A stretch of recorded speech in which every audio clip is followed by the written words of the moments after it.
pattygreerinterview.com.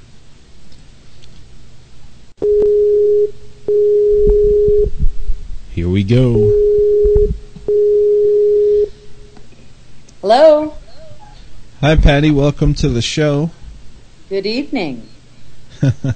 How are you doing tonight? I'm doing great.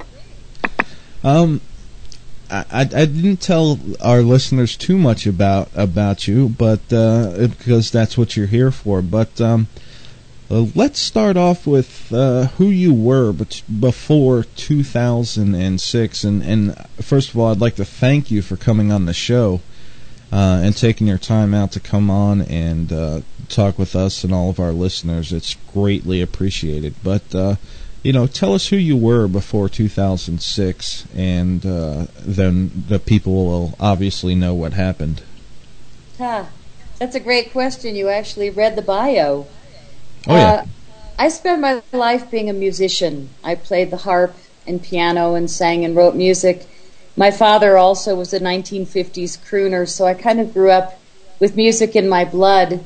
And it was, I had retail businesses because as a musician or an artist, you have to do something to make money. So I always had a business, a store, realistic, normal, third-dimensional things. But my work was always about playing music. And I really enjoyed the harp, except I had this 6-foot-tall, 80-pound harp from 1917, all gold leaf, and it took 3 people to haul it. So to do a gig, to do a volunteer thing, there were times when I would actually, because I lived up in the mountains, hike down to the bottom of my road and have to flag down people to help me get the harp in the car. Wow. So, yeah, it's definitely an instrument you have to love to play. I wish I had been a singer. That's always with you wherever you go. So in 2001, I had a very interesting thing happen when I was writing some music for one of my CDs called The Deeper Dance of Night. I was dating a man that owned the recording studio, and I woke up in the morning, and he wasn't a great sleeper, but he was staring at the ceiling and in a complete state of shock. I said, "Oh, good morning, didn't sleep well?" He said, "You woke me up talking in your sleep last night. Do you remember what you said?" Well, obviously not. I was sleeping. So he said these lyrics, which, interestingly enough, have become a very important part of my life now. But what I woke him up saying was, "It's not what you see, it's what you don't see." Now, I thought that was pretty profound. And he grabbed my wrist because I was getting up to write it down. I said, "Wow, great lyrics." And he said, "That's not all. Then you said, it's not who you know, it's who you really are."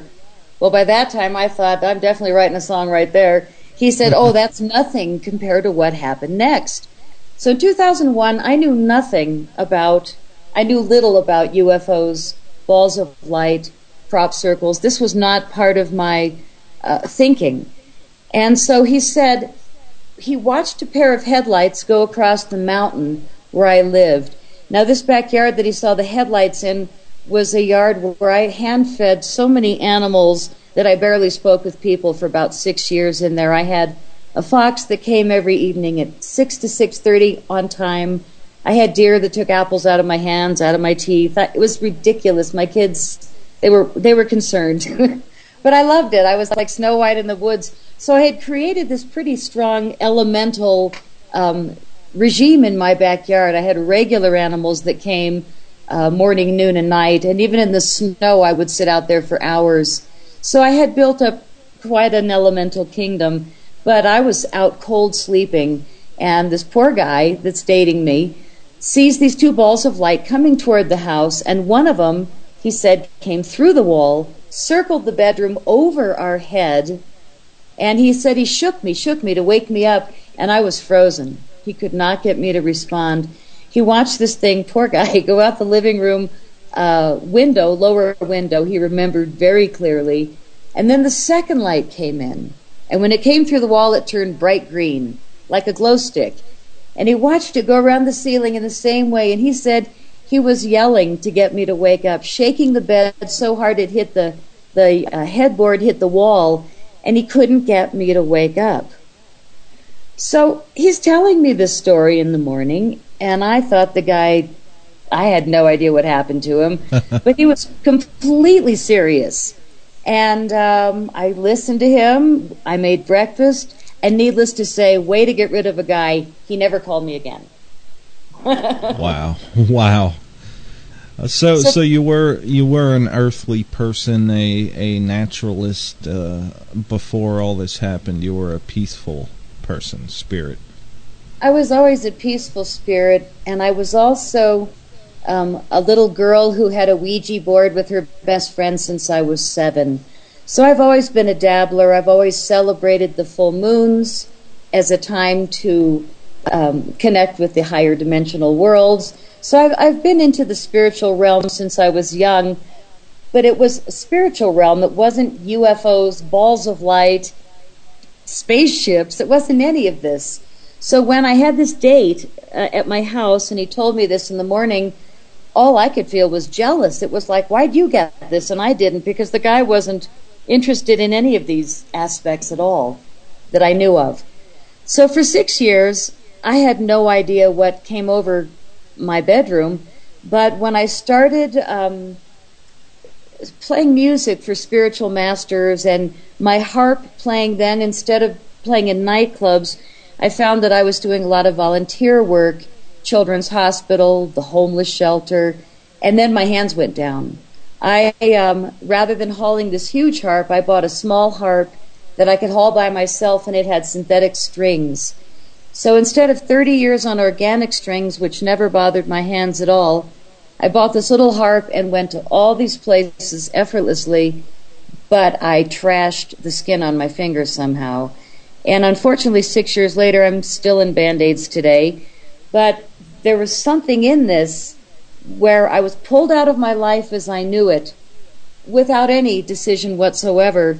And there hasn't been a doctor that's been able to make a difference, because this was something somehow that had to happen so that I would do the work that I have been doing since, when you mentioned after 2006. Yeah, now how did you find yourself in the UK at that time? You were in the UK when you entered your first crop circle, right? Yeah. Yes, I was. Wiltshire. Yep. And yeah, and you know, this is my favorite probably interview ever, because I was asked to do a story for UFO magazine, and they let me help write it. So we wrote it like a year ago, and now they're finally ready to use it, but they've decided to somehow give me the cover and a bigger story in December, the holiday issue. So I've taken like an entire couple weeks to lay out the outline, and I never realized what happened in 2001 until writing this story for UFO magazine. You know, I got it that when you create a sacred space in your home and you call in a lot of the other dimensional beings, if you have a lot of rituals, if you welcome wildlife, if you basically shut out the world as you used to know it, other than going to the grocery store for basics, and set your life in a different pace, I think that's when these things happen. Other than a lot of people are chosen, I'm not sure how this happened for me, but it happened 100%. 100% of my life was completely shifted by what happened with not being able to play music anymore. And also not wanting to really go out a whole lot publicly, because doorknobs, shaking hands, it's just something I don't do lately. But once I finally quit whining and moaning about this change in my life, I realized all the other aspects of me that I hadn't been using. And I think this is one of the big pieces of, you know, all of us, we have 100% of our DNA, but Jamie, what position do you think we're occupying? You know, how much are we really using? Yeah, I don't think we're using probably, I would say 25 to 30% of our potential, if that. That would be impressive. What I keep hearing is 5%. That supposedly we have 95% junk DNA, and that we're actually using 5% of what we're capable of. But you know, this is such a powerful time now, and so many of the light workers are really spinning up our DNA and really taking ourselves into a place where we are enhancing what we have to work with. Yeah, that's interesting. I can't wait to read the article in UFO Magazine. Oh, I was friends, so... yeah. Yeah. Well, what an honor. I mean, I started out... So I guess I should get into how I got into England. So the going through the health thing is kind of a boring thing, but, it was a big part. And I went to every kind of doctor, every kind of healer, and I couldn't get any help. So I bumped into, in 2006, some friends of mine that are Unity ministers in Boulder, Colorado, and they had just come back from the crop circles. And this is, Unity is one of the places that I would haul my harp and play there every other month, and I had a nice following. So I all of a sudden couldn't play anymore, and I went to see the ministers just as friends, and they had just come back from England, and I was carrying on a conversation, and as soon as I looked at them, it was like they looked completely different. They had such an advanced energy compared to before they left. I mean, it was visibly noticeable how different they looked, and both of them were affected. And they hadn't even said anything about the crop circles. I said, what on earth did you guys just eat? I mean, you look radiant. I thought I mean, it was really so physically apparent. And they said, we just came back from England. We were in the crop circles. And I said, what's that? Tell me. And within 6 weeks, I was in England. Now, we already have questions coming in. One wants to know, did you feel higher vibrations when you went into that crop circle? He says he has when has stood in the center of one before, but I know what you wrote about the first encounter, but can you answer that for him?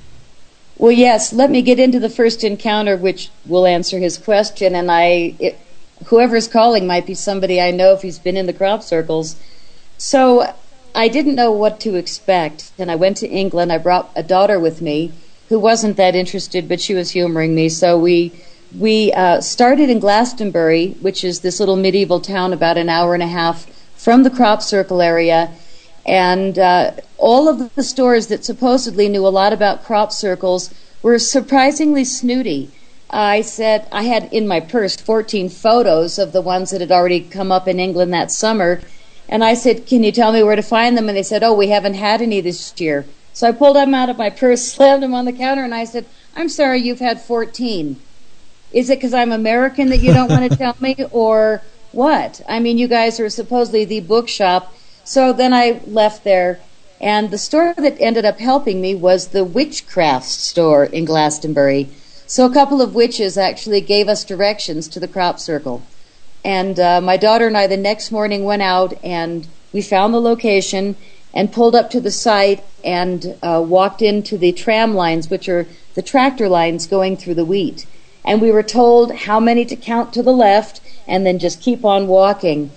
We started walking in, and before we were even in the crop circle, every ounce of my body felt the change.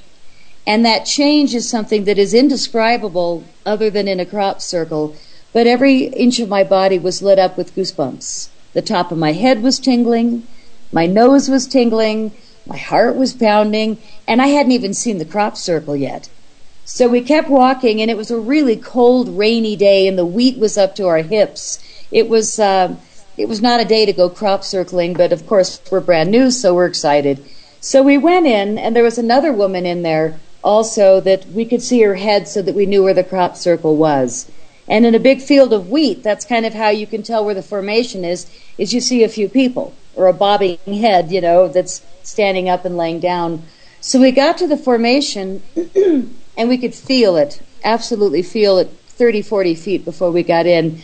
And then when you get to the opening, the wheat just drops. And there's not a hair out of place. It was so beautiful. And the energy was so high that it was really alarming. You could really feel it. So my answer is yes. Excuse me, you can really feel it. Yeah, yeah. That's, he says, yeah, he's been around the Glastonbury and Stonehenge. Is my friend Terry. He does a lot of UFO research out of London. And surprisingly enough, I was just sent. I was talking about this at the beginning of the show. I had an amazing sighting on the 3rd, and I got a care package from an ex-United States Air Force officer who now lives in the UK, and he actually sent me a few of his own personal photos of UFOs over crop circles and a strange red beam shooting into Stonehenge. So I thought that was pretty amazing. Now, a lot of people, not just you, but many others, talk about almost collapsing and just going to sleep for an hour or two once they enter these circles. Did that happen to you? It did my second year. So my first year I had my daughter with me, in which case it's kind of funny where, our generation, we say we have to behave in front of our kids. So I had to kind of behave in front of my kid rather than do my whole Fuji-Wooji thing. But the interesting thing about this crop circle, she lost interest before I did, and she went out to the car because she was cold. So I'm in the crop circle with this other woman, it's raining, and I turn around and we're both running our pendulums. We're looking at this beautiful crop circle, my very first one ever, and it is flawless. It is absolutely perfect. The walls are straight. Every line on the floor is even, except this one area looked like something had come in with a tool and hacked it up. It was just a mess, but it was only like 2 feet square. So I was running my pendulum to see what that was about, and I didn't know the woman, but I turned around. She happened to be the archdruidess of Stonehenge. So we introduced ourselves, and I said, "What did you just read with your pendulum?" And we agreed that it was a real crop circle made by ETs that some human had made a mess of in that area, just taken a tool and hacked it up. So we're standing there in the rain, and all of a sudden I could hear across the wheat a man yelling, and I look over, and there's my daughter up at the rental car, and there's a big, huge man yelling at her. So I bolted straight away across the field to rescue my kid, and I get up there, and sure enough, it's a big, heavyweight man with a big white purse strapped around his chest, and he had a hack saw in it. Duh. So he was the person, obviously, that hacked up the field. He was also the farmer that owned the field. So he's yelling at my daughter, "Didn't you see the no trespassing signs?" And he's completely irate. And my daughter, far quicker than I was, she said, "Lo siento, señor, no entiendo nada." She starts speaking Spanish. And luckily I spoke Spanish, and then up walks this Victoria, who I hardly knew. Thank God she spoke Spanish. So finally the farmer quit yelling, but before he turned around he said, I have it within my legal rights to shoot you, and don't you ever come on. And he was just mumbling as he walked away. So the farmers really don't want us in their fields, and once the word gets out that there's a crop circle over in Eastfield or here or there, then a lot of the people come. And the researchers are fine, but some people are bringing tour groups, and then you've got 15, 20 people, and that gets to be a little bit of a herd. So the following year, in 2007, I came back alone for 9 weeks on my own to do nothing but be in the crop circles. And that's when I had my lay-down out-of-body experience that you were asking about. And it was exactly that. It was completely something I had never experienced. I was excited all year to come back. So I set my things down, and I was staying in the center of the Avebury Stone Circle, which is the center of crop circle research. And I heard that there was a beautiful formation at Sugar Hill. So I got my car there. I was on my own, which was great. It was a perfect afternoon, sunny, and I walked into the formation very quietly, and it was so nice that I didn't have anybody I had to take care of, so I could really have the experience, be free to take my time. And as soon as I started up the tram lines, it hit me again, that goosebumps, the tingling. I mean, you can totally feel that you are in something out of your element. So as soon as I got to the opening, there it was, this perfect geometric laydown of wheat, and everything was just really neatly done. But it was almost like I was on a magic carpet. I was just automatically drifting to the center, and I laid down with my head toward the center, closed my eyes, and that is the experience that you were asking about. And it's a very autopilot kind of feeling. It's one thing to see the incredible awe of that many pieces of wheat performing properly, but to be in the energy multiplication where it's just so obviously something not normal, something extra exceptional. I don't want to say extraterrestrial because I didn't see a ship, but I did see balls of light at night. So this experience that I had when I lay down and closed my eyes, I don't know how long I was there. It's kind of a lost time feeling where I didn't have a watch, I didn't have a phone. I was just there laying down. It was daytime. But when I woke up and opened my eyes, there was something new in my vision that I had never seen before, and I've seen it ever since. And what that is the ability to see plasma. My eyes started seeing these circles moving through the sky, these kind of gassy-looking snake worm-shaped substances moving, but they had intentional movement. They had direction. They had speed. They moved in groups. They traveled in schools that looked similar. And it was the strangest thing I've ever seen. And then I saw a circle of mosquitoes, and I couldn't tell which was more real. Wow. That's very interesting, because my first UFO sighting ever was actually of a plasma-looking shaped saucer. But I know I know a lot of people call these rods, but just to let everybody know, these are not rods you're talking about. These are plasma-looking, almost snake-like, you say, right? Yes. That's different very interesting. Shapes. There's different shapes in the sky. And as I'm looking at your Inception Radio logo, which is almost like a labyrinth coming out of a tower, it's obviously sound rays. Yeah. Is that what I'm looking at, is sound rays coming out of a tower? Is Inception Radio logo? Yeah. The circles that I was seeing were almost just like a flying donut. So there's just a center circle and an outer circle. And these I see all the time. I thought it was just going to be in England in the crop circles. Then I got home to Denver and I started editing my movie. I'd sit out on the deck of my condo in a really crowded area of downtown Denver, and all of a sudden there they are. The schools of plasma were swimming by like I was underwater, and it was schools of fish. It was fascinating. Wow. Now, have you ever, as a movie maker, have you ever tried to catch these using ultraviolet lenses or different light spectrums? Do you know, I have not experimented at all. I haven't. I've kind of, what happened with my movies happened basically from that day on. I laid in the crop circle. I'm pretty sure I had some kind of a download, because when I went to England, I went to heal my hands. I did not go there to make a movie. I did not go there to meet all the famous crop circle researchers. I had not even watched a movie about crop circles or UFOs when I went to England. Nothing. I really just went to see if, I could do something completely out of the ordinary or extraterrestrial, because nothing in the third dimensional world was making a difference. So the reason I was talking about your logo and the lines coming out, which are the sound wave patterns, is that what I'm being told is that these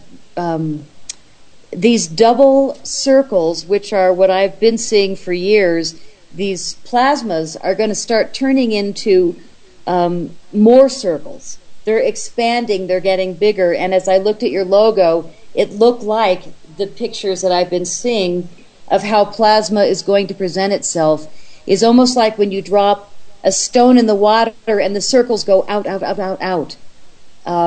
That we're going to start seeing that people are going to start seeing a lot more of it. Very interesting. I was relating to all your artwork. I went on your website to see what your shows were like, and you had this interesting device with a Fibonacci sequence sitting on it, yes? Yeah, I have. We just finished that site, and we have our archive site as well, but yeah, I know what you're talking about. Well, that Fibonacci sequence piece of art that you have was the exact crop circle formation that happened in front of Stonehenge years ago. And the security guards walk the perimeter of Stonehenge. Every 15 minutes they see the entire perimeter. Within 15 minutes of a security guard walking the perimeter and a pilot flying over, when the pilot came back 15 minutes later and the security guard was walking again, they saw the Fibonacci sequence straight across the road from Stonehenge in a huge crop circle formation that happened in broad daylight while there were hundreds, thousands of people at Stonehenge. Wow. I mean, they're upping the game. Yeah. I know a lot, a lot of people. There have been, the famous video of these light objects making this crop circle. There's been a lot of discussion about how that video was hoaxed, but that's almost a good thing that you did not, know too much about crop circles, never researched it or were into, what was behind it before you went there and made your first film on it, which I might say is amazing. I watched a trailer to it, and you did win an award at the UFO Congress. Was that this last year, that the year Open Minds took over? Open Minds is going to be taking over next year. I have gone 3 years in a row when Bob Brown and Nicole Brown owned it. And I knew nothing about anything. I just went to England, laid in a crop circle, and then came home with 1,100 photos. But I had also gone to the Glastonbury Symposium, where all the great speakers meet once a year, and they give lectures for a 3-day weekend. And I was so blown away by what I saw that, and this was after I'd laid in the crop circle, of course, and now I've been in like 15 or 20 of them. I hired the film crew that was at the Glastonbury Symposium for no apparent reason, and then I invited all of the speakers that I thought were fabulous to come over to back to Wiltshire, an hour and a half away, and be interviewed in a crop circle by me, who's absolutely nobody. Everybody said yes. The film crew gave me the most ridiculously good price, and it was a perfect day. I hired them for 8 hours, but they stayed for 12, and we filmed 12 solid hours that then became my first movie, total surprise, which was called The Wake Up Call. Anybody listening? And it was totally through innocent eyes, because I hadn't seen anything. I knew nothing. But from the time I got there, I was like a kid with my jaw hanging on my chin, and every crop circle I went in, who do you meet? You meet Stephen Greer, Patricia Corey, Barbara Lamb. I mean, everybody who's anybody in the world of crop circle research is in the crop circles every summer.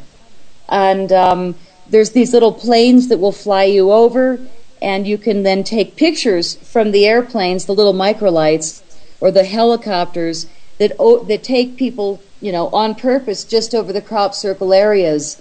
And here I am, completely new to this scene, and I get in this little plane. He says, door on or door off. I'm like, what, are you kidding me? And so the door's off, and now we're up at 3,000 feet, and it was a great canvas. I took so many photos, it was ridiculous. So my first movie ended up being like an hour 45. I had no idea about making movies. I hadn't read, studied anything, but it was like everything just came through me. It was effortless. So this footage that you're talking about, the balls of light making the crop circle, and you actually said the words, oh, it's been debunked, and most people will say, oh, it's been debunked, and they throw it away. But here I am, the new crappie girl. I called myself the accidental filmmaker. The accidental filmmaker. So I come home, and Bert Janssen and Janet Osebard from the Netherlands let me take their movie, which they had that footage in it, and they gave me permission to use that clip out of their movie. So I'm looking at the footage you're talking about. Now, half the world has said, oh my God, we can see a crop circle being made by balls of light. And then the other half of the world is going, oh, it's Photoshop. Well, I'm sorry. In 1996, I don't think they were doing Photoshop. I could be wrong, but the the way that film was actually done, I don't think they could do what the debunkers have been saying. So here I am. I know nothing, but I bring this footage home, and I'm sitting here. Now I've hired a 26-year-old editor who's fabulous. He hasn't been screwed up by the industry yet, so he's just fresh. And I paid quite a lot, but I'm sitting there with him, and I bring up that footage, which I thought I'd end the movie with the footage of the balls of light taking the crops down. So he's playing it, and we're both going, wow, that's just amazing. And I said, yeah, it's something, what a drag that so many people debunk it, and most of the world really thinks it's fake. And I said, I have a weird feeling, reverse it for me.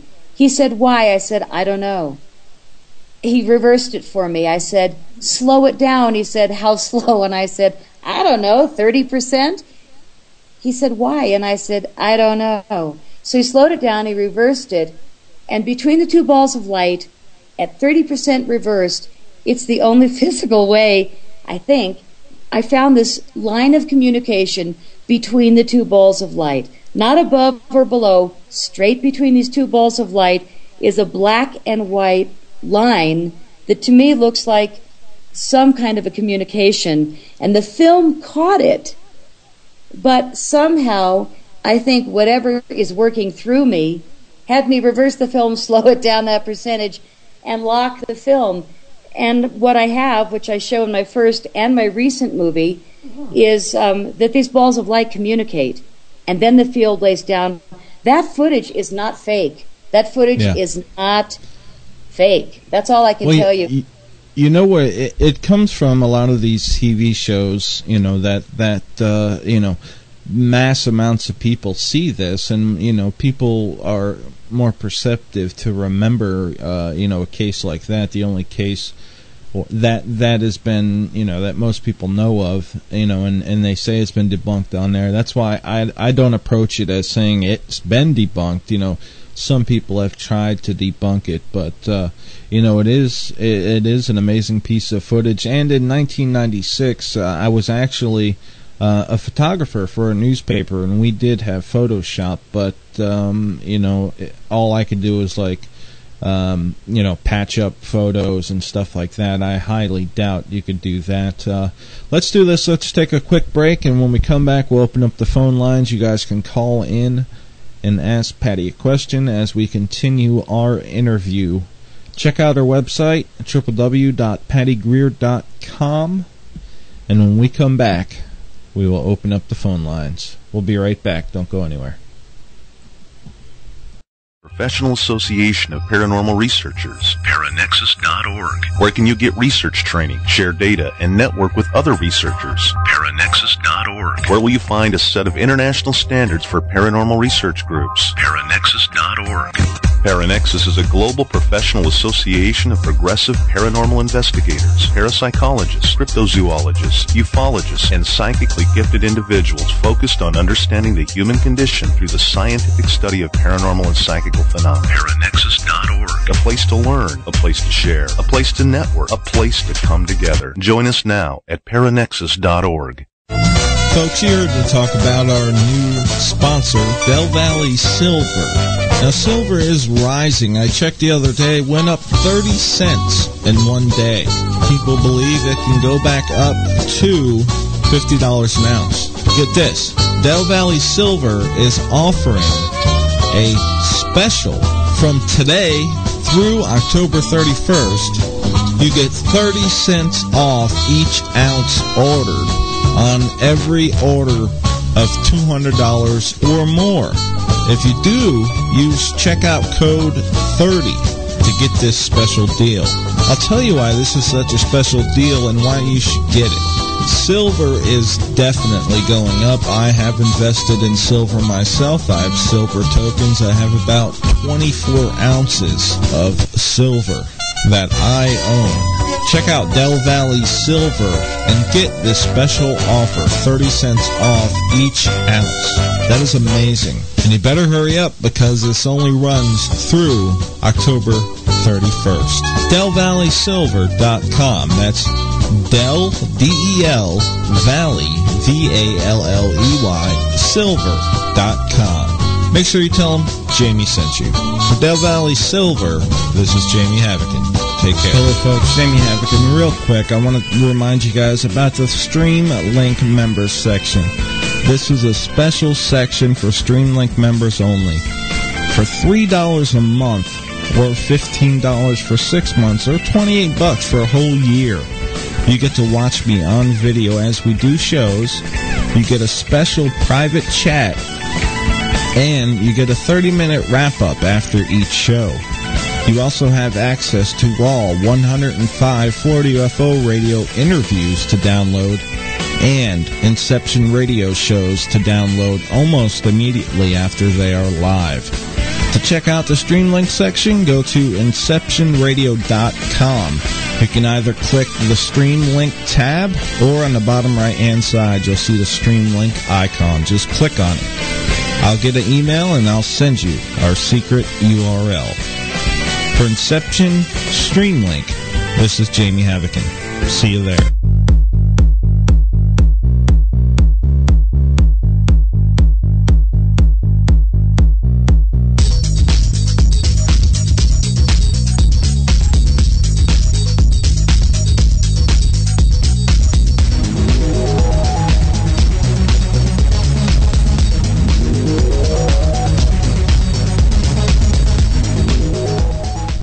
Alright, welcome back to Inception Radio. Hope you guys are enjoying the show tonight. We are here with filmmaker and crop circle researcher Patty Greer. Now, you've made quite a few documentaries, not just on crop circles either. You've done extraterrestrial UFO documentaries as well. Was crop circles the gateway drug to ETs and UFOs and stuff? Gateway drug. I think the balls of light coming in my bedroom were probably the gateway drug. But the interesting thing was that they came to me in 2001, and for all these years, I thought they came to my ex-boyfriend because he had the experience and I was locked out. But I learned just this summer in Glastonbury through Mary Rodwell, who does a lot of psychotherapy with people that have had abductions. I did a 3-hour regression with her where I really got the truth about what happened in 2001. And when I look at what I'm doing today, which is all these movies, all 4 of my movies, which I made in the course of 2 years after laying in a crop circle, all 4 of them have the lyrics that I spoke in my dream, which is, it's not what you see, it's what you don't see. And it's not who you know, it's who you really are. So my first movie was the crop circle movie, which I made in 6 months of laying in a crop circle. I didn't know what to do with the movie, so I went online. I went UFO film festivals, and it threw me to the UFO International Conference. So I called them up, and they said, oh, you missed the film festival by 2 weeks, but Bob Brown, who owns the event, loves crop circle movies. Why don't you send it anyway? So I sent my movie to Bob. I didn't know anybody, and he loved it. He called me like within 3 days, and he said, I don't know who you are. I love your work. I'm going to throw a special Tuesday lunch at the event. Will you come and screen your movie for the UFO conference? So, I mean, it was just like a magic carpet ride right from the start. So Bob threw a Tuesday lunch, introduced me to everybody at the beginning of the week, and it made it like an open door policy. And as I was going out the door to the event, my sweet editor handed me his movie camera, and he said, I know you're going to want to interview people. And I said, yeah, I'll probably hire a film crew in Vegas. And he said, take my camera, you can do it.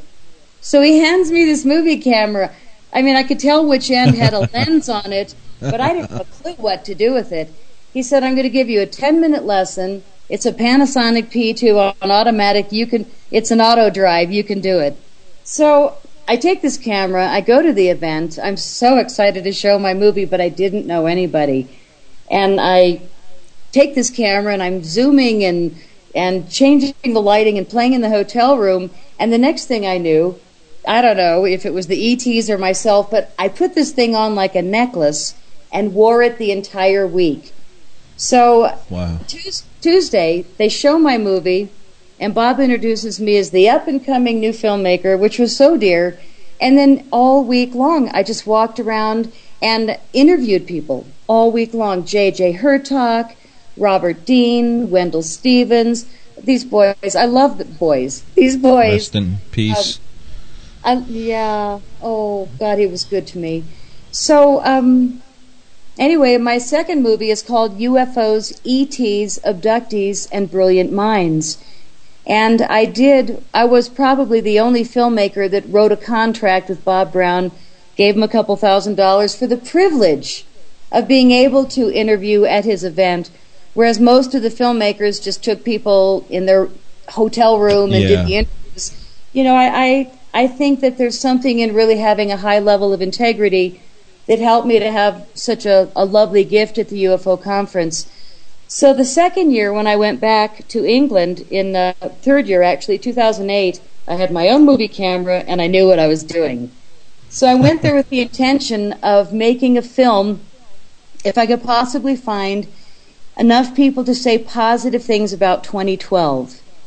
And so I took my camera into the crop circle, but I was invited to go to a fairy festival before I got there. And fairies are not something I've ever looked into, but I was so intrigued by my friend and the invitation, and it was over in a different part of England. I began my trip at a fairy festival, so I thought, I don't know what I'm making a movie about, but I've got this camera and I've got 20 rolls of film, so I'm going to interview everything that's 2012 possible, you know, that would be fascinating interviews. And I'm also going to interview everything that has to do with fairies and elves and divas and, I mean, completely different ends of the spectrum. And everywhere I went, it was either somebody said, oh, come on, mate, we're going to a druid grove. And I met a girl on a horse in a crop circle, and she said, oh, yes, I have a fairy glen on the property. Come on, follow me. And my poor rental car, I chased this girl like miles into her land, and she's galloping on a white horse that, you know, did fine. But my rental car came back in pieces, shreds. Is that the one we see in your movie, The Girl on the White Horse? Yes. Oh. I forgot to do this when we come back from break, but the phone lines are open. Feel free to call in and ask a question. And remember, when you call in, remain silent till I go to you. Keep it short. The phone number is 941-548-4291. Again, 941-548-4291. If you're going to call in, this is the time to do it. All right. Yeah, I seen that in the trailer to your first movie. I seen the White Horse kind of backing up. That's I watched all three trailers, and people can buy these DVDs on your website, which is amazing. I plan on purchasing a few myself to watch these. 2012, what did you find on your journey with that? We've done a lot of shows on it, and a lot of us, all of us, believe there's a transition coming. What it is, we don't know. What's the findings in your documentary? Well, in my documentary, I take a variety. You can always tell when you see my movies that they're made by a woman, because I am very visual, very musical, but I also only do first-hand experiencer stories, pretty much. I don't do a lot of hearsay, but 2012, of course, you know, we're talking about ancient Mayan history. So in my movie, I interviewed all kinds of people. I think the most extreme that I went for, because I am a filmmaker that insists on keeping it positive. I do not do conspiracy theory. I don't do any fear factor. I read plenty, but I don't want to present that to the world, because the effect that I want to have is that people have relief when they're done seeing my movie, that they have hope. So my 2012 movie is a very hopeful movie, but it's got brilliant people talking about the dual aspects of what's going on now, but we refocus it to the solution. Rather than staying in a place of cataclysmic trauma, we say, you know, although these things might be happening, these are the things that we can do to make it easier. Sorry, I've had a cold for a week. And the things it's been that going we around. can do, oh, no kidding. So I have really encouraging people that are talking about, yes, we do have solar flares predicted. Yes, we are in a cycle of the Mayan calendar and the I Ching where it's been prophesized that it's the end of time. But when we read further, especially into the Mayan prophecies, they're not saying it's the end of time. They're saying it's the end of time as we know it. And those last 3 words, or 4 words, as we know it, are most important because here we are truly on the tipping point, and there's so many people that are not choosing to focus on doing something to make a difference. But supposedly the people that are, the light workers, the spiritually motivated people that are sitting and really doing work and putting the word out, we are creating, like your logo, the effect where it ripples out. It ripples out across the world when you set a strong intention. So this is the thing that I think a lot of people are really learning, is that we need to really empower our thoughts. When we wake up, the first things we think of are going to really create the day that we're going to have. If we wake up and we're a little stuck in all the crap from the days before and we're frustrated, well, then we're going to head into our day with that. But if we wake up and completely come out of ourselves and say, God, am I lucky? Thank you for this day. And look at, if you're lucky, a partner and say, oh my God, am I lucky? Then that's the kind of day you're going to have. True. That's very true. So 2012, my movie is called 2012, We're Already in It, because we're really not looking at something outside ourselves, but something that's already here now. We are already, obviously, in the change. And we're watching so many systems crumble, and we're watching so many systems that are crumbling finally be exposed. I mean, the mortgage fraud, the banking fraud, all these things that are happening now, it's not happening as quickly as I'd like it to happen, but people are at least exposing the problems. And it's not that we want to focus on the problems, but we want to bring it to the surface to be healed. I wanted to ask you about maybe one of the most important crop circles ever. You can probably guess what I'm talking about. Now, this is the message that was sent out in space and showed up as a crop circle. What's your take on that crop circle? Is it thought to be authentic? If so, that is just an amazing message. Them showing us they received our message. That's basically what that crop circle says. Right. Well, we had 2 very close by, and both of them were right near telegraph towers, communication towers. You're talking about the Arecibo message that was sent into space. It went into 300,000 miles out, I believe. The details are not sticking with my mind, but we did send out a message, and it was sent into space, and they expected that it would come back far later than it actually did. But the interesting thing was that it came back into a field in England, and it was almost an exact duplicate. You can see it on my movie trailer. I do show it in my movie trailer to the first movie, The Wake Up Call, Anybody Listening. I actually show the whole story of the Arecibo message in that crop circle trailer. And I'm sorry, my name, if you go looking for the website, is Patty Greer, PattyGreer.com. The 4 movie trailers really take people on a nice journey. It's free. You can enjoy it on the website. But this message that came back had very few changes. It showed that we were going to be adding silicone to our technology. It showed that they had heads that were bigger than ours and populations smaller. It was a really fascinating image that was so similar, and it happened also in the same field as an alien face. So they had this message and an alien face, and it was a field near a communication tower. And within a year or two, just a few years nearby, was an additional one that was called the alien face and the disc. Do you remember that one? Yes, that I was do. also near a telecommunication tower. So both of them are putting it out in a place where they're hoping the word will get expressed by putting it by a communication tower. Yep.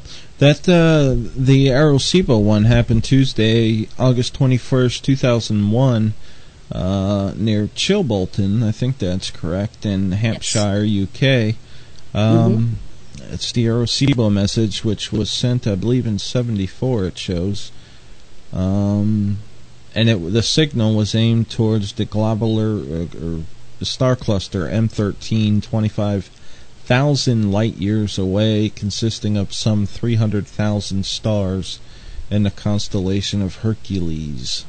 So that's just an amazing. I'm looking at them right now. I'm going to drop this link into both chat rooms so people can look at the message and what was returned to us. It's pretty surprising how close they were. But then when you have the other formation, the alien face and the disc, when they said, beware the bearers of false gifts and their broken promises. Do you remember that message? No, I probably do, but remind me on it. Well, it's again on my movie trailer. I spell out the whole message, but the alien face was sitting next to a perfectly round disc that was filled with a binary code. And they had some scientists figure out what the code said, and the message was pretty much warning us. I'm so sorry. That we had to be aware of what was happening on our own planet. And they were saying, don't worry, there's still time, but that we really have to pay attention. Yeah. I say it all too much, but this planet has become too mechanized, and we depend on somebody else. We always like to say, oh, somebody else is taking care of that.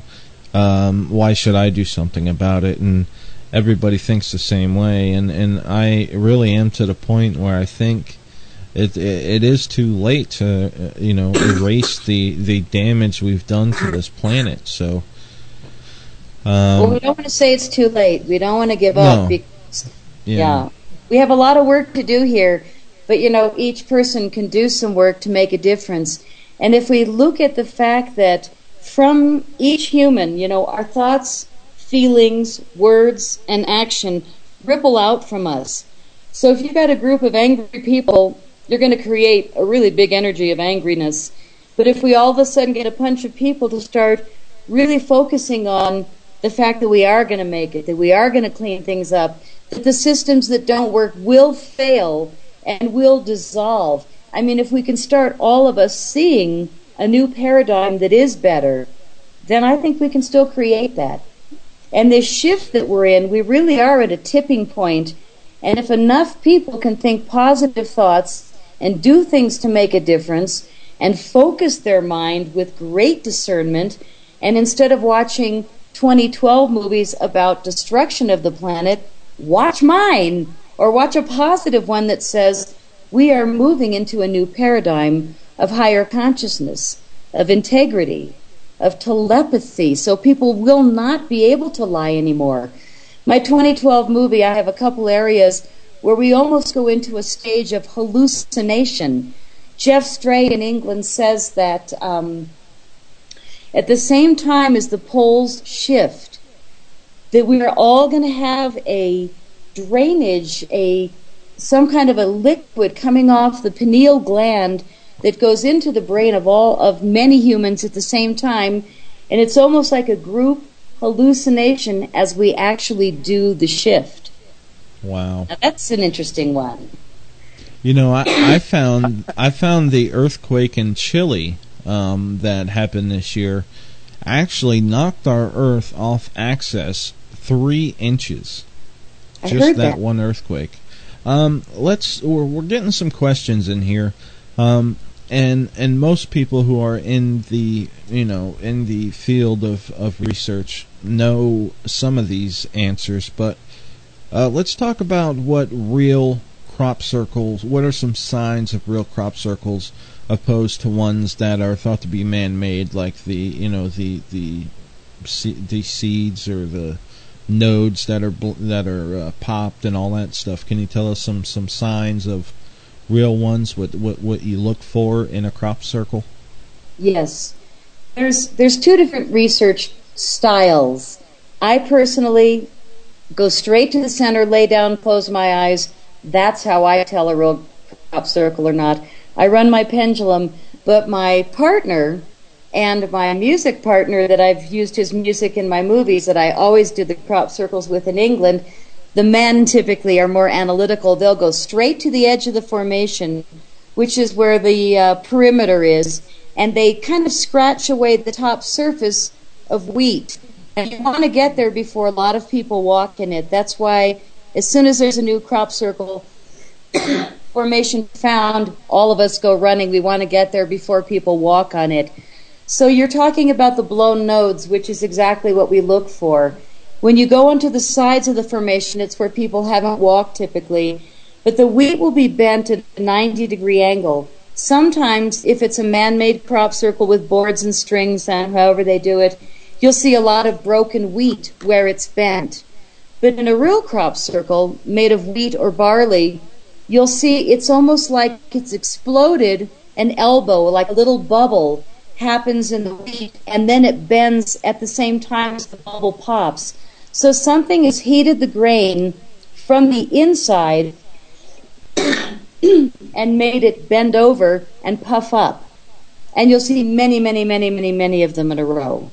That's how you can tell physically that something of a microwave nature or of a heat nature has affected the wheat on a large scale. Yeah.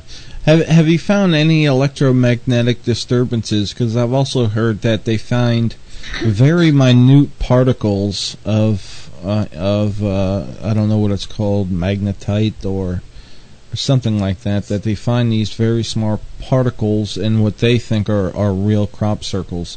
Has there been electromagnetic changes within these circles? Well, I've seen people with magnetometers. So I've seen people with all kinds of meters, and they are definitely getting readings. A lot of people with electrical devices, cameras that run on batteries, those things blow completely out in crop circles. Mine never has. I've always had full-strength cameras in the crop circles, but my little Instamatic Nikon just snapshot, it started having a new click this year. I took it into a crop circle, a really outrageous crop circle, and it started clicking almost like the sound of, I thought the little beings were in my camera, and I just used it today, and I'm still hearing the weird clicking sound, but it started in a crop circle. So there is something that messes with cameras and gear that happens in crop circles. A lot of people, they bury water, and they come back and dig it up later to see if that has changed. They've seen changes in the water. They've, of course, tested the wheat for 14 different experiments to see if the wheat has changed compared to the wheat outside the formation. And they have found in most cases that, yes, the wheat has changed in all of the real crop circles.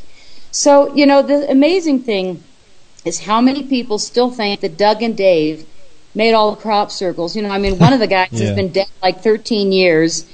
But people still actually think that these two old guys made all the crop circles without realizing that almost every year in the last few years since I've been studying them, there's been about 150 documented incredible crop circles around the world, but out of 150, more than half are within a 20 square mile of the Avebury Stone Circle in England.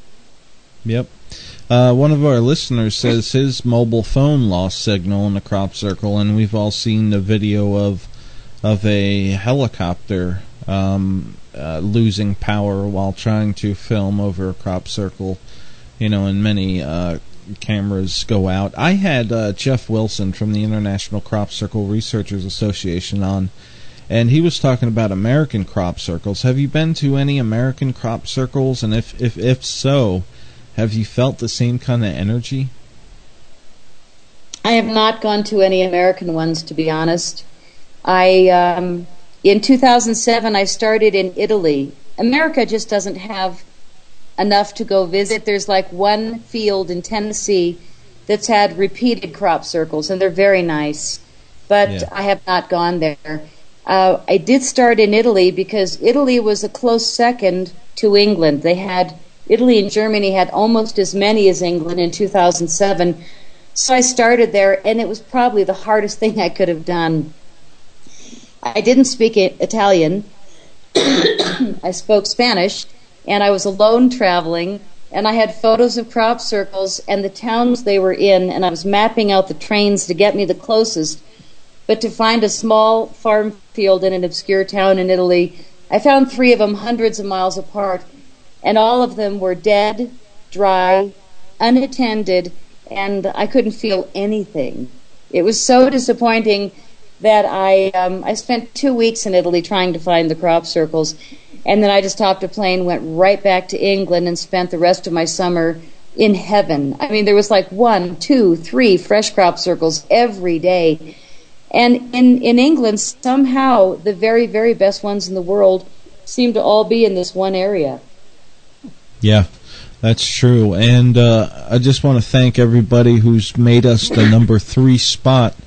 We're number 3 right now on TalkStream Live out of all shows that are on the air right now. So thank you guys for showing your support. Come on over to InceptionRadio.com and chat with us. Remember, we only have a little bit of time left, so call in if you have a question. 941-548-4291. Did you have the pleasure? Go ahead. I wanted to talk about the UFO International Conference. I have no idea what's going to happen with the new guys running it. I don't know. But when I went back in 2008, my 2012 movie won Best Feature Film, UFO or Related, which I just couldn't believe. I won the Best Feature Film Award in 2009. And then this year I went back and I won the Best Feature Film Award again for my new crop circle movie. I just wanted to throw in that plug because, number one, I really love those guys. But, you know, for him to have recognized the work that I was doing and pulled me in when I knew nobody, and he introduced me to everybody, Stanton, Jim Mars, it just made it so easy. But something about my work, I know, was really driven by something far more intelligent than myself. You know, I've done 4 movies in just a few years in a short period with absolutely no training, and all of the right people came to me at the right time. It was almost too easy. So, and the most beautiful thing that happened was that they also gave me Best Music Award for my harp music, which is in my movies. And, you know, since I'm not playing anymore, it was kind of a really sweet gift. So, up to date, I've won 6 awards, and I don't know how, because I look at my movie camera that I own, I open that little door and all the numbers, and I just go, I don't know what they are, but I can shoot a movie with it. Yeah, we have a caller. Caller, you're on the air. You have a question for Patty? Hi, Patty. This is Heavenly Angel. How are you? Great. Hi. Hi, I'm in Seattle. I have a question about, did you ever have the sensation of like you're going down a hill when it's straight, and when you're going back, it's like going up a hill? You know, I had that when I was a teenager. It's funny you mentioned that. I forgot about that. But and then also the other question, did you get nausea at all? No. There was only one crop circle I didn't feel good in, and I got right out of it. Okay.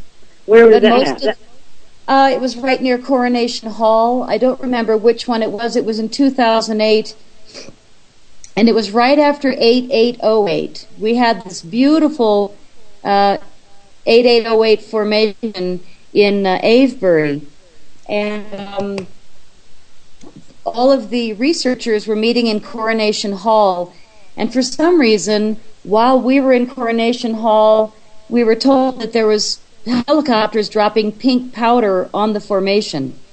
Oh, wow. It was a very unfortunate thing, and a lot of people got headaches from that. Yeah, that's probably what it was. Yeah, I didn't go in it. I did, you know, the helicopters are an interesting aspect over there. when I was filming, they would circle and circle and circle, and I'd have to stop for 20 minutes at a time. You know, it's hard to tell who's friend and foe, and I'm sure for them it's got to be challenging because they can't stop it, and they don't know how to explain it. I mean, none of us really know what these balls of light are, but every night we saw helicopters chasing the balls. Wow. That's exciting. All right, Angela. Thanks for calling in. Thank you. All right. Have a good night. Bye. So no, I didn't find myself getting headaches over there. I found myself feeling actually really well in the crop circles.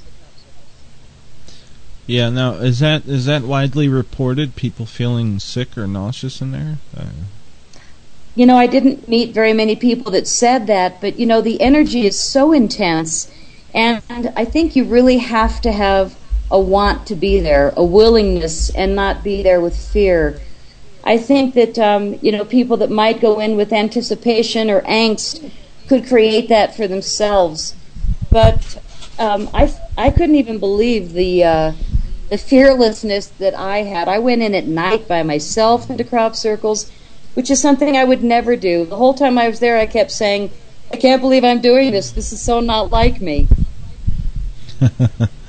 Now, in one of your trailers, I seen a helicopter flying so low it was blowing, looked like grass or wheat all over the place. Was that one you filmed, or was that Yes. clip? Yeah. Yeah, we were in the Westwoods Formation. There must have been 30 of us up there. It was the most beautiful, brand new sighting, and all of a sudden, this helicopter that just wanted attention brought himself down really, really low, and he was only like 30 feet from us. I just heard people screaming. I turned around. Lucky me, I had a movie camera, so I hit it on and got that great footage, which you can see in the movie trailers.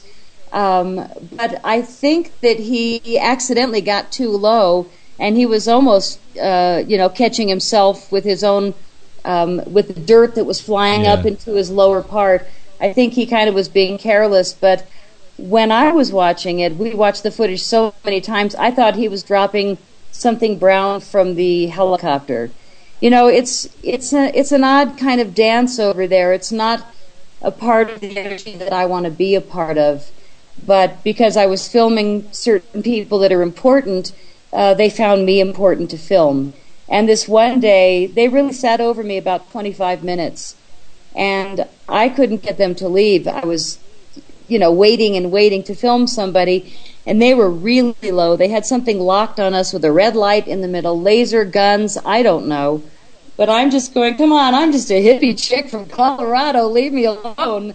You know, I'm there just to make beautiful movies. I'm not there to, cause a scene. But they found it really in their best interest to stay over us. And finally, I turned the camera on them and circled, and then they took off. Now, what do you think this stuff is that you said that they spray some of this red chemicals over these crop circles? Did I hear you right? Well, I was told this, so, again, that's a secondhand story. But I was told that while we were all at the Coronation Hall having a press conference, that there were helicopters seen dropping pink powder over the formation that everybody was very excited about.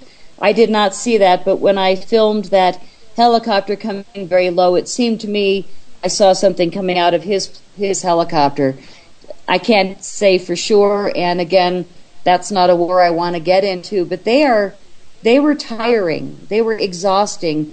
Everywhere I went, they were on top of my car. It was why I didn't go back in 2009, was the only year I didn't go, and it was because in 2008 I saw too much of them. And my computer was compromised, my phone was compromised, and I just couldn't stand it. That's not a part of this game I want to play. But, being a crop circle researcher, I guess put yourself in that field. But I think they got bored because I'm not doing anything that's, that they need to keep an eye on. As I say this on radio. A few more. Go ahead.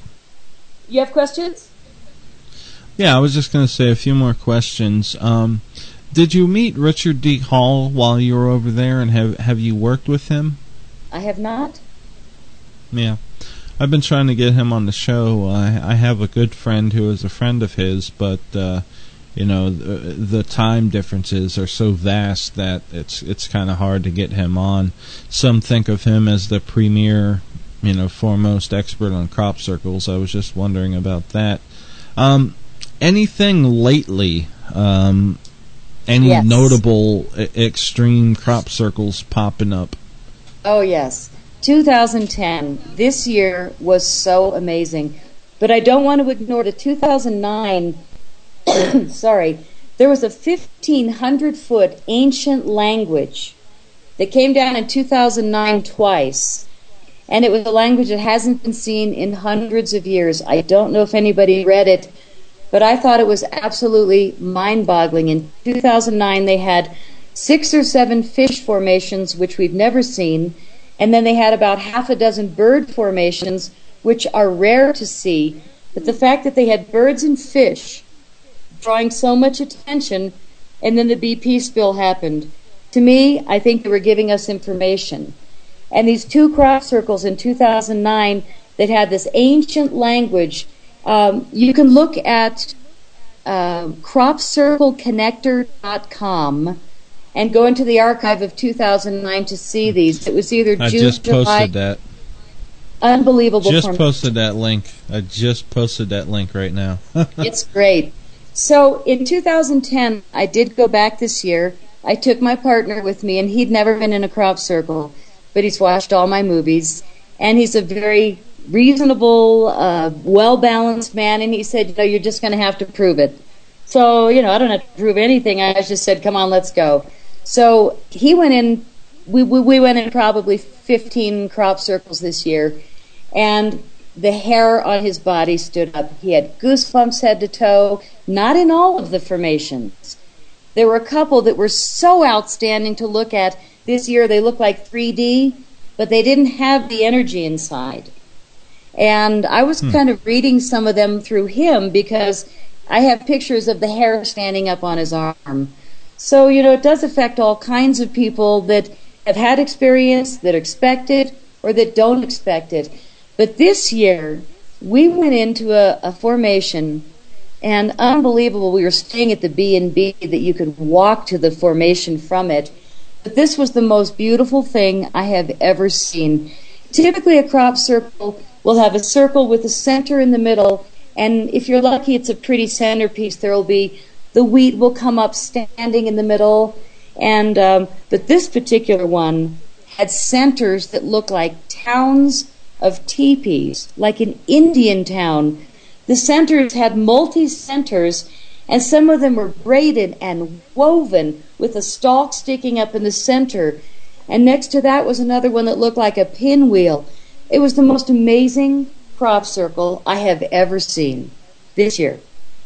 The handwork, Wow. But it's not handwork, it's like magic work.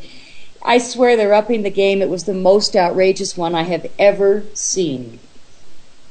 Now, who's this? I'm trying to recall this doctor in UK who was a researcher into crop circles, and he had theories on exactly what made it, like vortexes, but he passed away. Do you know by any chance who I'm talking about?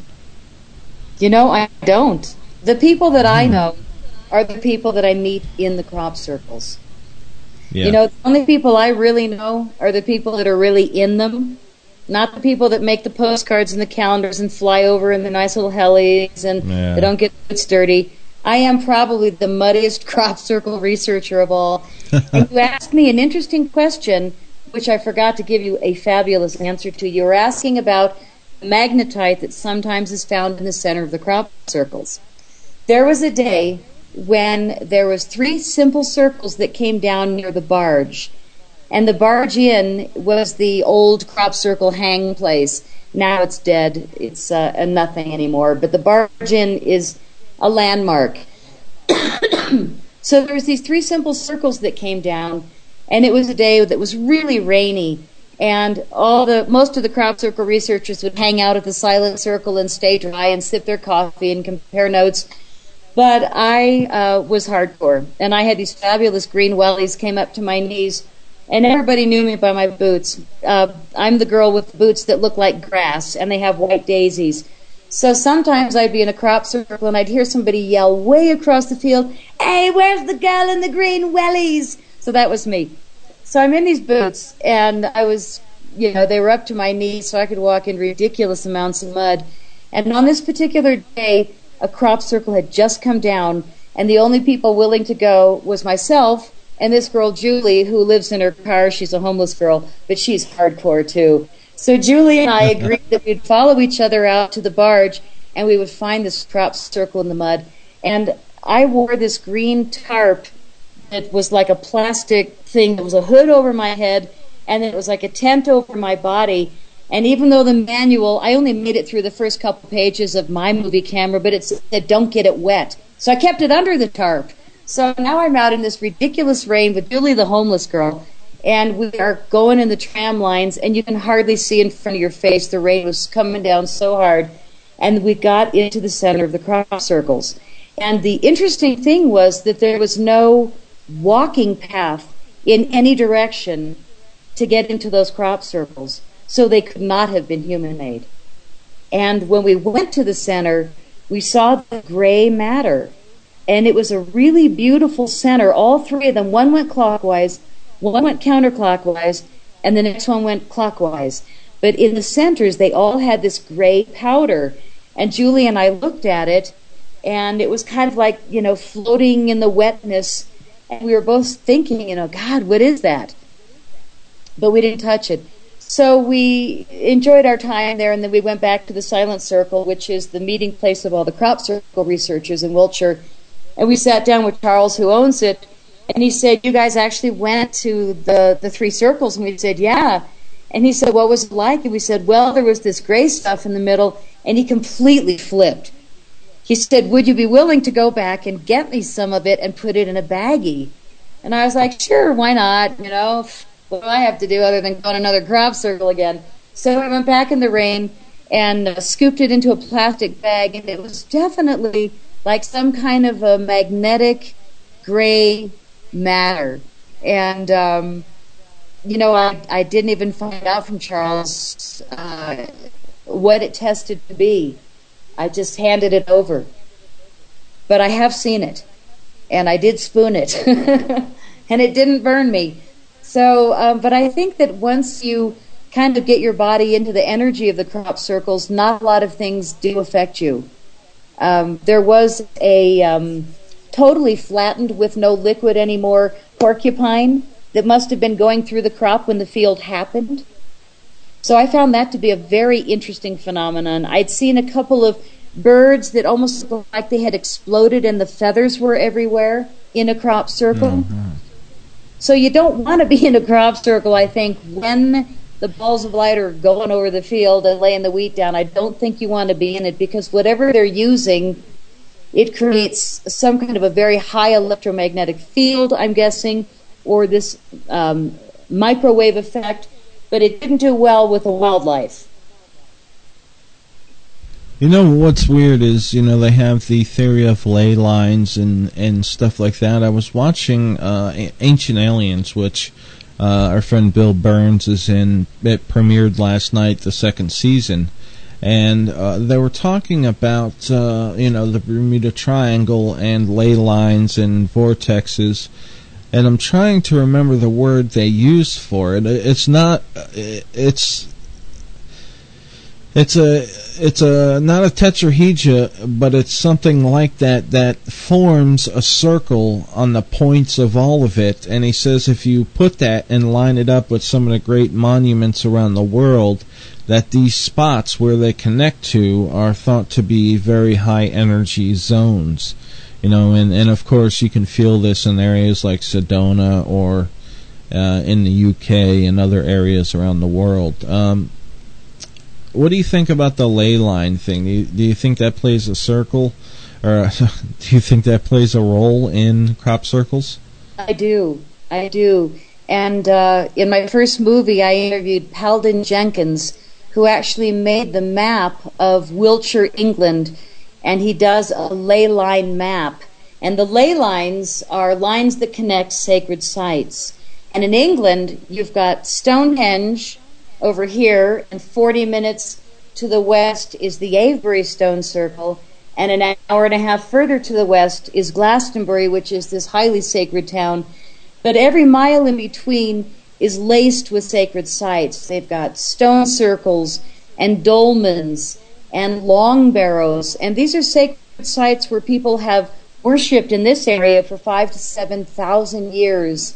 And in some of the long barrows, there's still bones of the ancient ancestors. And they take these bones out and use them for sacred ceremony, such as if somebody had a broken arm, they would bring an arm bone out from an ancestor that was honored and revered, and they would hold it up to the broken bone and believe that it could do healing because it was a sacred bone. And so they still got all these places, but as they look at the map, the crop circles happen to be, most of them, sitting on ley lines.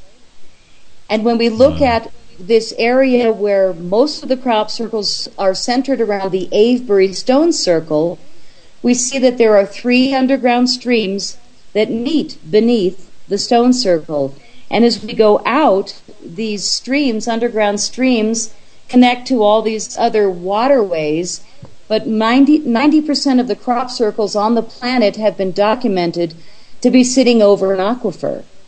So there's something having to do with water below that creates the crop circle.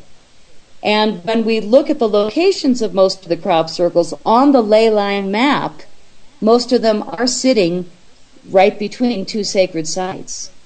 So the locations are not coincidental, and many of the fields that have been hit with crop circles are year after year after year the same fields. So here's a very interesting story that happened this year with the field that I think gets hit the most in Avebury is called East Field. At the top of East Field, a lot of people camp all through the summer, and then they sit up there and they do night watch. At night, when everybody goes to sleep, there's a group of night watchers, I've done a number of them, where we sit up on the hillside over the fields that we know typically have a UFO activity, and we watch the field, a lot of cameras, and we just sit all night long waiting, hoping for an experience. So this year, there was really interesting experiences that happened on July 29th. And my mate and I had gone into the new formation in East Field, kind of a simple formation, and then when we came out of it, we went over to the Silent Circle to have lunch. And our timing was perfect. These 2 guys came in and they were flush pink. Their faces were just flush pink. And they were kind of speaking really fast. They were from Belgium, and they were so blown away because the night before they had been up on East Field Overlook. And they were actually in their tent. One of them had a baby and a wife. And they were in the tent, and they heard these people screaming up the hill. These 3 French people had come hiking back up the hill from night watch. And they said, "Oh, my God, we saw these orange balls of light." And they saw 2 orange balls of light over East Field that had expanded to be very big, then kind of disappeared, and then they got big again, and they disappeared. And they came up so excited that they woke up the Belgian guys. And these Belgian guys were really excited, so they went hiking down the hill to see if they could watch the orange balls of light. So I got these guys on camera telling me, and they were acting like my man. They said, "I'm very reasonable. I came here and I said, you have to show me or I do not believe." Well, what I saw, I still do not believe, but I know I saw it. These 2 guys from Belgium, they said 5 minutes down the hill, all of a sudden the orange balls of light lit up, 2 of them, and they shape-shifted to have a head, 2 arms, 2 legs, and they stayed illuminated orange in the sky. Now, I'm listening going, come on, seriously? And they just kept saying, "I know what I saw. I know what I saw." And, the other guy, it was Igor and Andy from Belgium. And then the French people showed up at the silent circle. So I've got all of them on film talking about this amazing thing that happened over East Field. These two guys were the only ones that saw the orange light beings illuminate and shapeshift. But they knew that they saw what they saw, and they were sure of it, which I found fascinating. So the next day, Mike and I head over to Glastonbury, but on our way we had heard about this beautiful formation that happened, and it's an addiction. I mean, you cannot, even if it's 40 miles out of the way, you cannot pretend it didn't happen. You got to go see it. So we drive to this formation, and we hike into it, and it was quite lovely. There was this darling little family with two young kids, and outside the formation, one of the kids had a wheelchair, so you knew that one of the children was in there to heal. So I hear this laughter coming from the kids, and I went up and I said, "Do you mind if we interview you?" Now, I didn't know anything about this family, and it was the next day. So they're from Belgium. The little girl is like, I don't know, 4 years old. The little boy with the crutches might have been 8 or 10, and the mom and dad could translate to English. So the little girl looks at us, and she starts doing like a psychic reading. And she said that my mate and I were like a warm wind. And I thought that was interesting. And I said, okay, great, so she's psychic? And the mother said, yes, she's psychic. And I said, what does she read? And she said, well, she goes to Stonehenge and she can see the energy on the stones. And she was in a crop circle yesterday at East Field, and I looked at Mike, and she said that the formation wasn't done yet. And I said, really? And she said, yes. She said that it was made by orange light beings and that it wasn't done yet. I got it on film. I was like, are you talking about East Field, July 29th? And she said, yesterday. Well, that was East Field, July 29th. So this little girl, in a totally different formation, tells us, confirms that that it was made by orange balls of light, but that it wasn't done yet. I found fascinating. Why she would tell us about that formation when we're in a different one was very interesting. So that night we went to an event in Glastonbury. We went out to dinner, and we met a gentleman at the table who said he does spirit writing, which means he holds a pen, closes his eyes, and spirit writes these notes through him. I said, really? He said, yeah, you want to see my book? And he opens up his book with his spirit writings, and I saw July 29th. And I said, oh, what's this? And he said, oh, that was yesterday. They were writing to me. I was in this formation in East Field, and I said, oh, really? So are we. And he said, yeah, they wrote orange. And there's the word orange. Now, this guy didn't know about the kid or the guys from Belgium or the people from France, but he wrote the word orange. And then he also wrote the words not finished yet. Well, Mike and I were flipping. I said, you know, it's 11:30 at night. I can hardly see. I'm so tired. Can we record you? Because I didn't even want to tell you the rest of the story. Let me just record you. So 4 different people from Holland, Belgium, France, and Belgium again, totally different locations, told us the same story, and I got it on film. I found it really fascinating, especially the shape-shifting. Yeah, that's amazing. That's just an amazing story, and I've heard stuff like that before. People meditating and trying to project crop circles, and actually, or remote viewing crop circles and having them show up. Before we let you go, do you have any upcoming events, lectures, or anything in the works? Are you thinking about doing a book? I think that would be a good idea. You have a new movie in the making? You know, I have my 5th movie in the making, and it got too expensive. I had to stop because this is going to be so special affected, but not really highly special affected. The movie that I didn't make yet is the one about the fairy kingdom. And it is so unbelievable, because what's happened in the last few years is that I told you I attracted wildlife ridiculously in 2001. They're still kind of my best friends. So for this, the time in England, I interviewed Isabel Kingston, who has the most beautiful English voice. She's written books on the fairy kingdom. So she answered every question there is to be answered about the fairy kingdom. I also went to the fairy festival and interviewed a variety of fairies, but the story is told telepathically through the faces of wildlife. So instead of Isabel Kingston talking to you, it's a deer. And instead of the humans inviting you into the fairy kingdom, it's two wild pigs that actually looked at me when I was hiking in the woods alone in England, snorted at me, sniffed me, looked away, talked amongst themselves, and sniffed me again. I have so much wildlife footage where they just stared at me and talked to me. I'm not admitting that I was standing behind the camera making funny faces, jumping up and down and singing, but the fairy film is going to be absolutely beautiful someday soon. It's already, the whole timeline is laid, but now I need to put the fairies in bubbles that fly and float. And the purpose of this movie is, because of what's going on the planet, I know that the most important thing we can do is to get back to nature.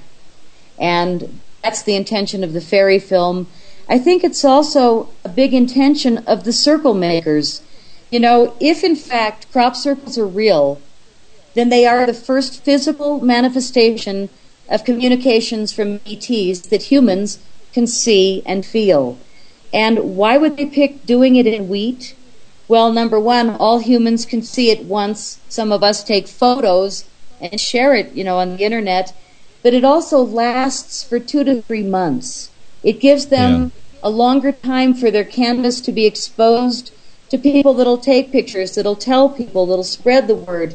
And, a piece of art, of course, you put it on a canvas and it's forever. A crop circle is a lot less time. But I think that we're really being shown that we've taken the physical world past the brink with all of our purchasing and plastic and all this crap that we've been buying. And now with the banks taking our money back and the stock market taking our money back and whatever else is slimming our income, it's helping us to kind of come back to using less, throwing away less, and putting a smaller imprint as we go. So my intention as a filmmaker is to keep people feeling good. We've got enough stuff to scare us, but if we can take an hour and a half and remind ourselves that it's a beautiful place where we live, what we're really looking at is nature. And I think that it's one of the most forgotten pieces of grace on the planet. So all the work that I've done, I worked my tail off making the movies, and then somehow I got plucked out of where I was living, and now I feel like I'm living in a new paradigm. I am with the greatest man I've ever known, and he just came and brought a trailer and picked me up out of my city life and brought me to 10,000 feet in the woods. The windows that I look out, it's the most beautiful view I've ever seen.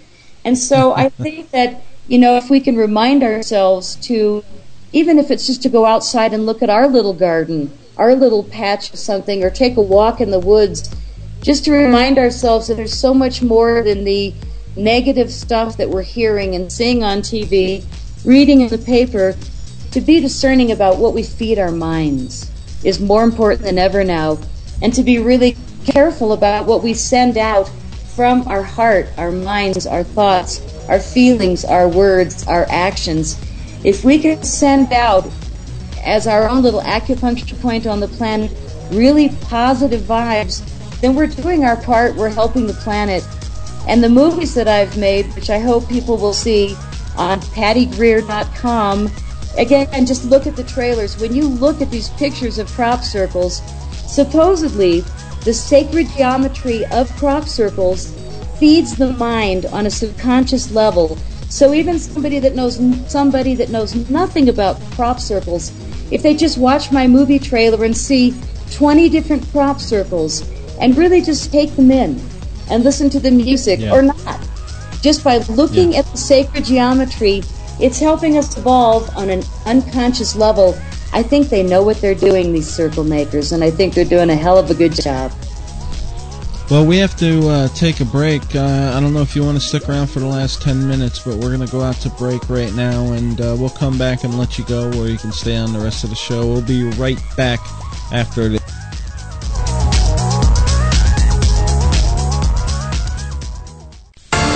The People's TV Network, the next biggest thing in internet radio. Make sure you check them out. PeoplesTVNetwork.com. In the left-hand column, you'll see the radio logo. Click on it, and you are in business. No longer do we just do video. We have radio as well. I'll see you there. PeoplesTVNetwork.com. Is the world coming to an end in 2012? Have aliens visited the Earth? Do ghosts haunt the living? Is time travel possible? Is there a government conspiracy to keep the dark truth hidden? Former Yahoo executive and lifelong student of the secret and suppressed Jesse Randolph asks the tough questions to bridge the gap between corporate America and new science. There are astronauts, and then there are euphonauts. Join Jesse Randolph in the Truth Journey, Saturday night, 9 to 10 on KPAM 860.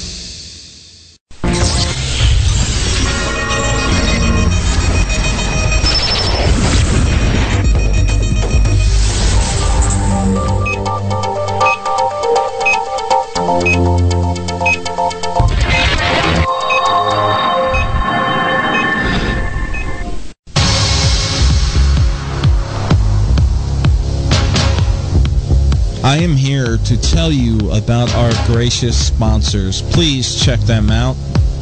GStreaming.com provides the stream you are listening to right now and 24 hours here on Inception Radio.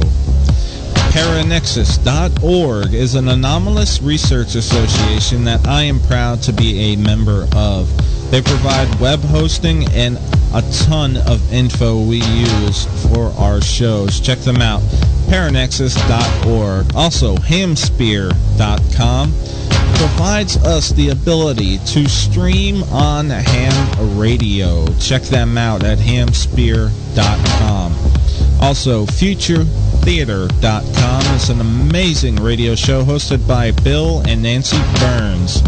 FutureTheater.com is where you can find them, and they go live Saturdays at 6 p.m. Eastern Time.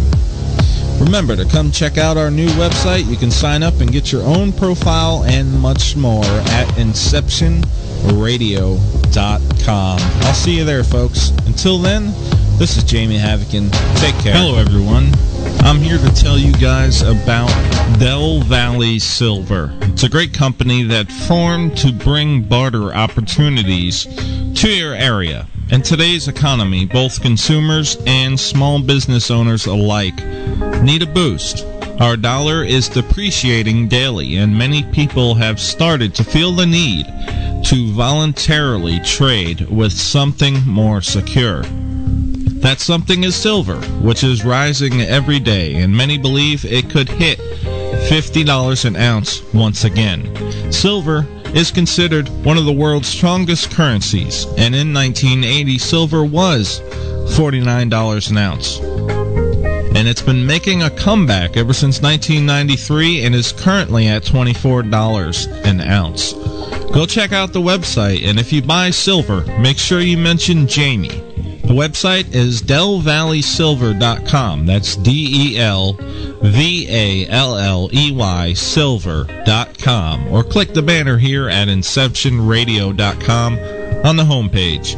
For Del Valley Silver, this is Jamie Havocan. Take care. Roswell, UFOs, flying saucers, alien abduction. Are we alone? Information regarding this and many other questions about the unknown are only a click away at www.theufostore.com. TheUFOstore.com offers hundreds of DVDs about UFOs, aliens, crop circles, conspiracies, Bigfoot, suppressed science, ancient mysteries. Log on to www.theufostore.com and request a free UFO Store catalog. TheUFOstore.com, the largest selection of UFO products on the Internet.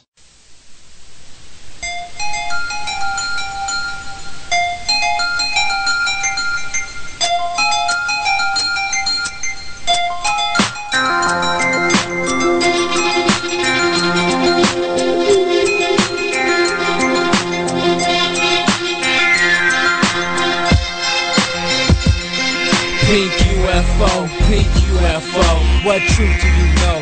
What do you know? Pink UFO, pink UFO. What truth do you know? What politicians were coming with the pink UFO?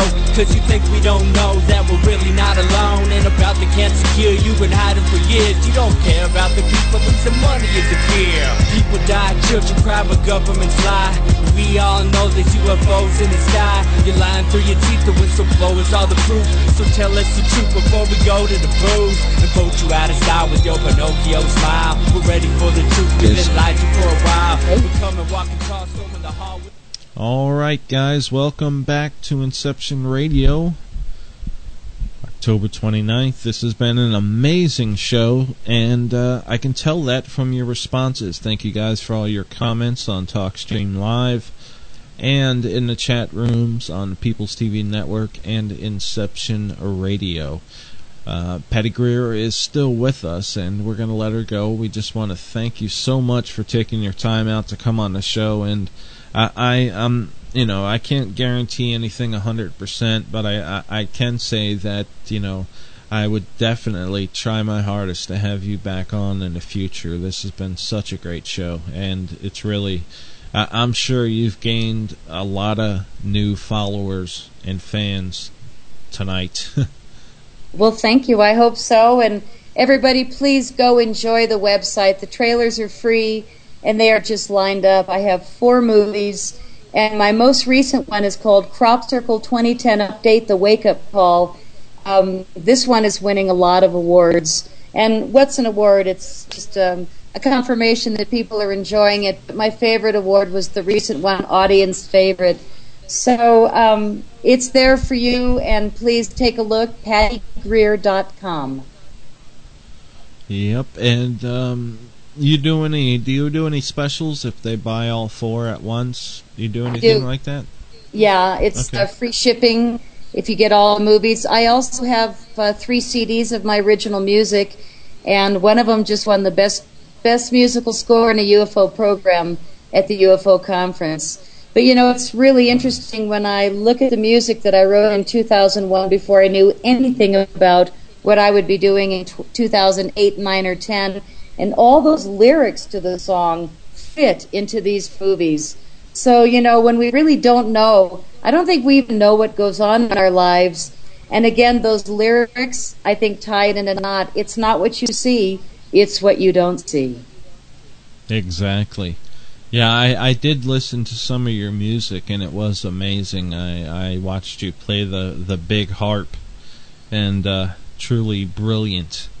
We thank you for your time, and we hope you have a good night, and we'll definitely stay in touch. People, check out her website, pattygreer.com. That's pattygreer.com.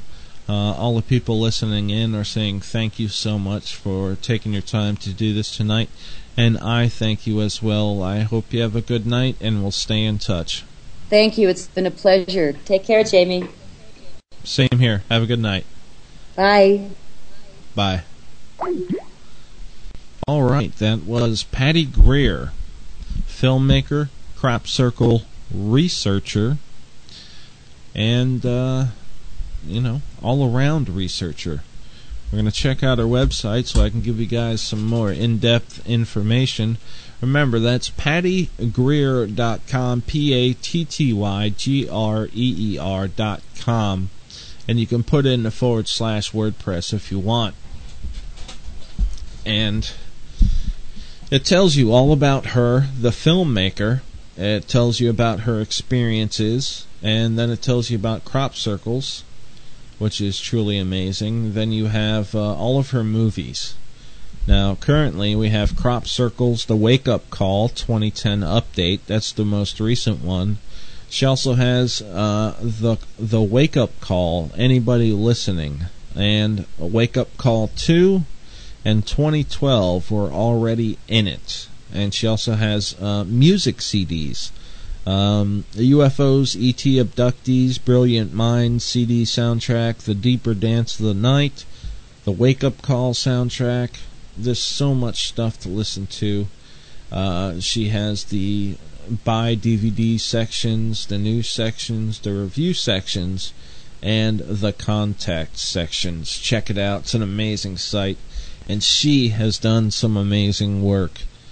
And it's people like this that I do this show for, interviews like this that just go amazing. Definitely one of the better interviews that we've had in a while. You know, every once in a while we will have an interview that stands out, and it's always enjoyable when that happens.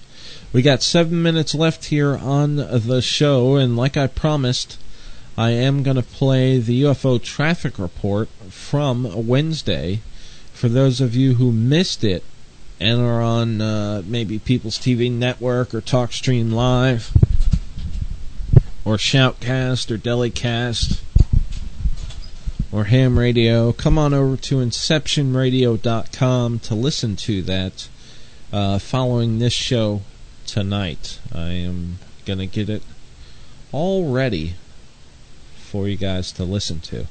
I got to shut down the Sams right after the show is over here in a few minutes, and then I'll start it. Some other update news here, what we got going on. Our Skywatch season is here, and we're working on a new Skywatch website. Before we had a blog that I didn't keep up with, so I've been making this new Skywatchers website, and the link is skywatchers.info. And I'm going to try to put Dave in charge of this. I designed it. I'm putting the, I'm going to develop the whole website. Dave's just going to be the one who updates it. I'm going to show him how to do it. It's very easy.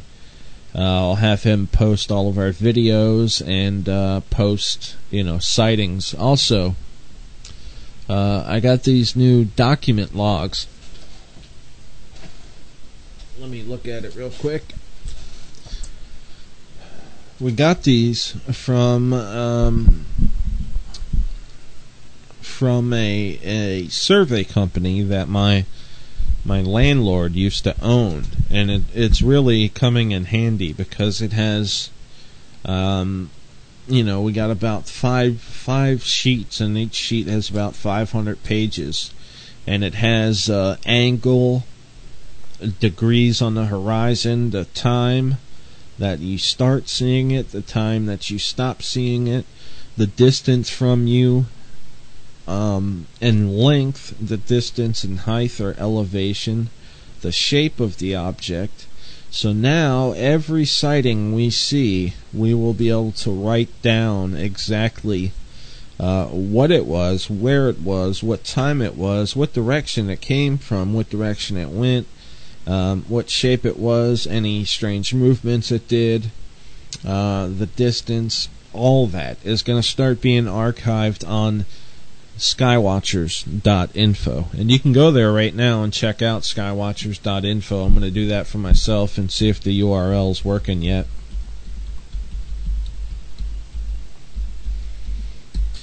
And it's nothing, it's working. It's nothing too fancy. As you'll see, I do have the chat room in there, and basically we're only going to have 5 pages. The home page, the help the group page, which is our plea for donations. As you know, we're trying to save up for our Yukon Ranger, and there is where you can donate to help us. We're going to have a UFO video page where we post, we're going to update our new videos that we catch along with some of the best video we've ever filmed. We're going to have a links page to some other footage and sites, and a contact page. Now I made a quick ad that I want to play for you guys real quick. It's about the fundraising project. Here we go. Hey guys, quick reminder about our Skywatching fundraiser for the Yukon Night Ranger. We have raised $70 so far of our $400 goal, but our Skywatch season is upon us, and we only have a few months of good Skywatching left. Please contribute anything you can. This is an investment.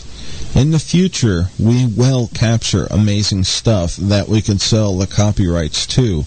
We have seen amazing stuff that we could have filmed if we had this.